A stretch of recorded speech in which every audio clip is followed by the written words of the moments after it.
நீங்கள் வெஸ்டர்ன் மீடியாவை பார்த்துட்டு நிறையா இன்ஃப்ளூயன்ஸ் ஆகிறாங்க. இந்தியன் மீடியாவுக்குமே வந்து வெஸ்டர்ன் மீடியா என்ன சொல்லுதோ அதை தான் வந்து போடுறாங்களே வெளியே இங்கே ரியல் சுச்சுவேஷன் என்னென்னு தெரியறதில்ல. இங்கே ரியலாகவே நிமோனியா, ஆஸ்மா பேஷண்ட்ஸ் இப்போ அதிகமாக ஆகிறதுக்கு காரணம் என்னென்னா இந்த கிளைமேட்டு தான். இப்போ பார்த்தீங்கன்னா நான் இருக்கிற சிட்டிலேயே பார்த்தீங்கன்னா 0 டிகிரி போகுது. ஸோ இந்த கிளைமேட்டில் டிசம்பர் ஜனவரியில் இப்போன்னு இல்லை, நான் வந்து 2013 சைனாவில் இருக்கேன்.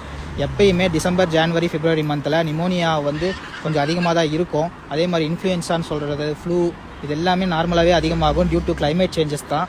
இதை வந்து மற்றபடி இவங்க சொல்கிற மாதிரி புது வைரஸ் உருவாயிருக்கு, திரும்ப பேண்டமிக்கா, லாக்டவுனா, சைனா ஃபுல்லாக லாக்டவுனு, எமர்ஜென்சி அனௌன்ஸ் பண்ணாங்க, இங்கே இருக்கிற மக்கள்லாம் ரொம்ப கஷ்டப்படுறாங்க, சைனா அரசாங்கம் மறைக்குதுங்கிற மாதிரி எந்த ஒரு சுச்சுவேஷனும் கிடையாது. நீங்கள் உண்மையான கல நிலவரத்தை பாருங்கள். இந்த யூடியூப்பில் உட்காந்துட்டு தமிழில் இங்கே சைனா வந்திருக்கவும் மாட்டாங்க, வந்து பார்த்துருக்கவும் மாட்டாங்க, அதே மாதிரி இங்கே என்ன நடக்குதுன்னு தெரிஞ்சிருக்காது, சும்மா அடிச்சுடுறது இஷ்டத்துக்கு.